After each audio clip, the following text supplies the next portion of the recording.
Imagine a grand ball. Everyone is dressed in their finest attire, but something seems amiss. Every face is hidden behind an elaborate mask. Some masks are adorned with smiles, others project an air of confidence, and a few even wear grimaces of disdain. But beneath the surface, a shared anxiety simmers. Everyone is intensely aware of the masks they wear and the masks worn by others.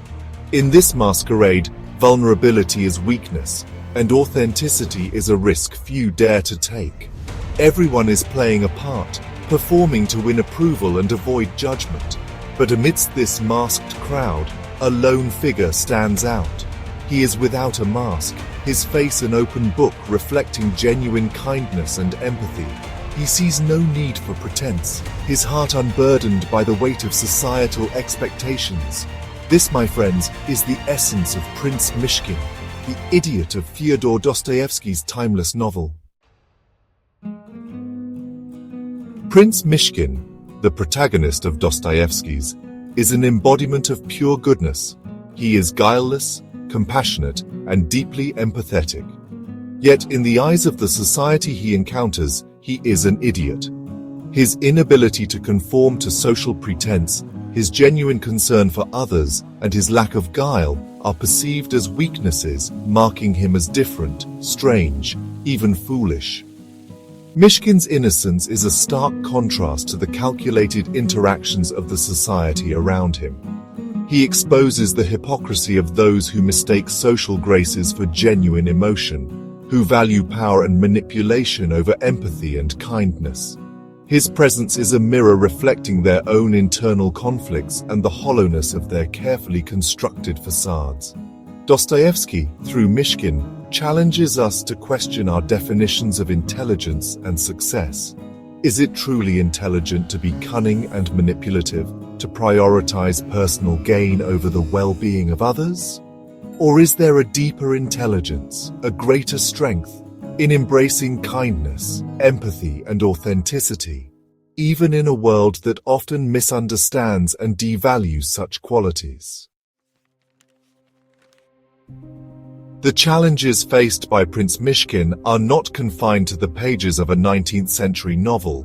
Even today, individuals who exhibit genuine kindness often find themselves navigating a world that rewards cynicism and self-promotion.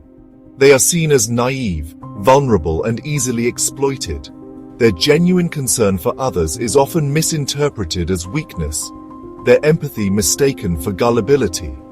Think of the teacher who pours their heart and soul into their students, sacrificing personal time and resources, only to be met with indifference or disrespect. Or the volunteer who dedicates countless hours to serving their community, yet their efforts are often overlooked or taken for granted. These individuals, much like Myshkin, remind us that the path of kindness is rarely paved with accolades and rewards. The world often seems to have little patience for genuine goodness. We are conditioned to view success through the lens of material possessions, social status, and outward achievements. In such a paradigm, kindness, with its quiet strength and selfless nature, is often relegated to the sidelines, dismissed as a soft virtue with little practical value. Section 4. The discomfort of genuine goodness. Why does genuine goodness make people uncomfortable? Why do we often view kindness with suspicion, assuming ulterior motives or hidden agendas? The answer perhaps lies in the mirror that goodness holds up to our own lives. When we encounter someone who is genuinely kind, who acts with compassion and empathy without expecting anything in return, it forces us to confront our own shortcomings. It challenges the carefully constructed walls we build around our hearts, the masks we wear to conceal our vulnerabilities. Their presence reminds us of the times we chose self-preservation over compassion, the moments we prioritized personal gain over the well-being of others.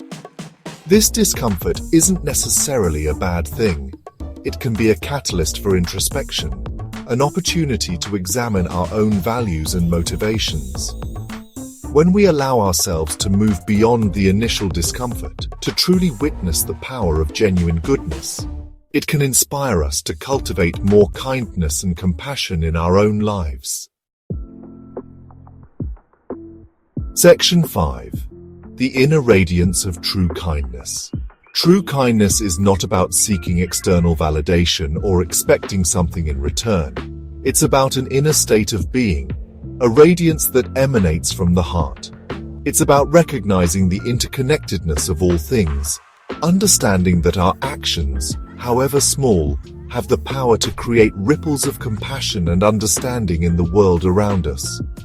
Think of the simple act of offering a genuine smile to a stranger, lending a listening ear to a friend in need, or extending a helping hand to someone struggling. These acts of kindness may seem small and insignificant, yet they have the power to brighten someone's day, to offer a moment of solace in a world that can often feel cold and indifferent. These acts of kindness are not driven by a desire for recognition or reward. They are the natural expression of a heart filled with empathy and compassion. They are the embodiment of the understanding that our lives are not isolated journeys, but rather threads woven into the intricate tapestry of humanity. Section 6. Beyond validation, the intrinsic worth of goodness. The true value of goodness lies not in external validation, but in its intrinsic worth. It's about living in alignment with our deepest values, expressing the inherent compassion that resides within each of us. It's about recognizing that kindness is not a weakness, but a source of strength, a quiet power that has the potential to transform ourselves and the world around us. When we choose kindness, we choose to elevate our consciousness, to move beyond the limitations of our ego and embrace a wider perspective. We choose to see the world not as a battleground of separate interests, but as a garden to be nurtured, a shared space where compassion and understanding can flourish. This understanding, this shift in perspective, is the essence of the revolution that true kindness offers.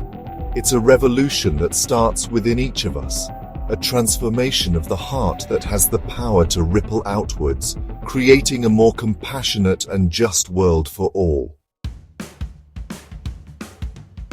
Section 7. A revolution of the heart. The world today, much like the society portrayed in, often seems to prioritize cynicism, self-interest, and the relentless pursuit of external validation.